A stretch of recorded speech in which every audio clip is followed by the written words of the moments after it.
हर साल दुनिया की 7 सबसे ताकतवर अर्थव्यवस्थाएं एक साथ आती हैं G7 समिट के लिए।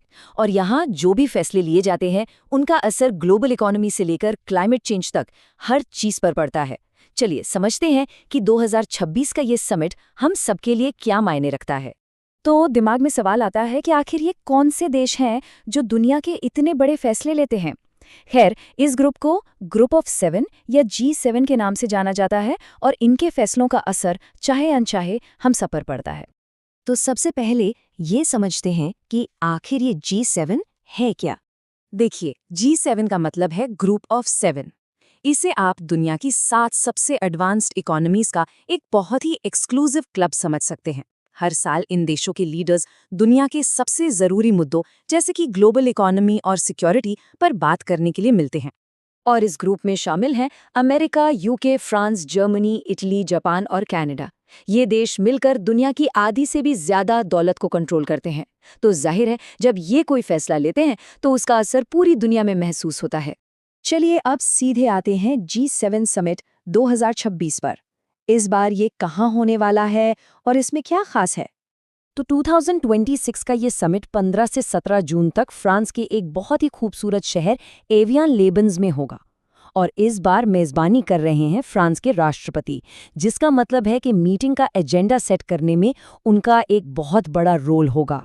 अच्छा, तो इस हाई प्रोफाइल मीटिंग में कौन-कौन शामिल हो रहा है? मतलब G7 नेताओं के अलावा इस बार की गेस्ट लिस्ट में एक बहुत ही दिलचस्प नाम है। जाहिर सी बात है, G7 के 7 सदस्य देशों के लीडर्स तो वहां होंगे ही, लेकिन इस बार की सबसे बड़ी सुर्खियां इन सदस्यों को लेकर नहीं है, बल्कि एक स्पेशल गेस्ट को लेकर हैं, जिनके आने से इस मीटिंग की अहमियत कई गुना बढ़ गई है। जी हाँ, भारत के प्रधानमंत्री को भी इस समिट में एक विशेष अतिथि के तौर पर बुलाया गया है। G7 से बाहर के किसी देश के लिए ये एक बहुत बड़ा सम्मान है और ये साफ तौर पर दिखाता है कि ग्लोबल स्टेज पर भारत का कद कितना बढ़ गया है। तो जब ये सारे बड़े लीडर्स एक साथ बैठेंगे तो टेबल पर कौन से मुद्दे होंगे? चलिए एक नज़र डालते हैं मेन एजेंडा पर। एजेंडा में बहुत कुछ है। ग्लोबल इकोनॉमी, रूस यूक्रेन युद्ध से पैदा हुआ एनर्जी क्राइसिस, क्लाइमेट चेंज का बढ़ता खतरा और चीन के साथ दुनिया के बदलते व्यापारिक रिश्ते। यहाँ जो भी फैसले होंगे वो दुनिया भर के अरबों लोगों की जिंदगी पर सीधा असर डालेंगे।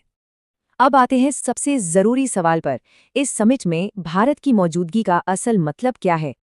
ये सवाल बहुत वाजिब है कि अगर भारत G7 का परमानेंट मेंबर नहीं है तो फिर इस एक इन्विटेशन को इतनी बड़ी खबर क्यों माना जा रहा है? असल में बात यह है कि ऐसा पहली बार नहीं हो रहा है। पिछले कुछ सालों से भारत को लगातार G7 की बैठकों में बुलाया जा रहा है। ये एक पैटर्न बन गया है जो ये दिखाता है कि दुनिया की सबसे बड़ी अर्थव्यवस्थाएं अब भारत को एक ऐसे ग्लोबल प्लेयर के रूप में देख रही हैं जिसे नज़रअंदाज नहीं किया जा सकता। जैसा कि एक्सपर्ट्स भी कहते हैं, भारत का रोल अब सिर्फ एक देश तक ही सीमित नहीं है, बल्कि उसे एक ग्लोबल लीडर की तरह देखा जा रहा है। एक ऐसी ताकत जिसके बिना दुनिया के बड़े मुद्दों को सुलझाना अब मुमकिन नहीं है।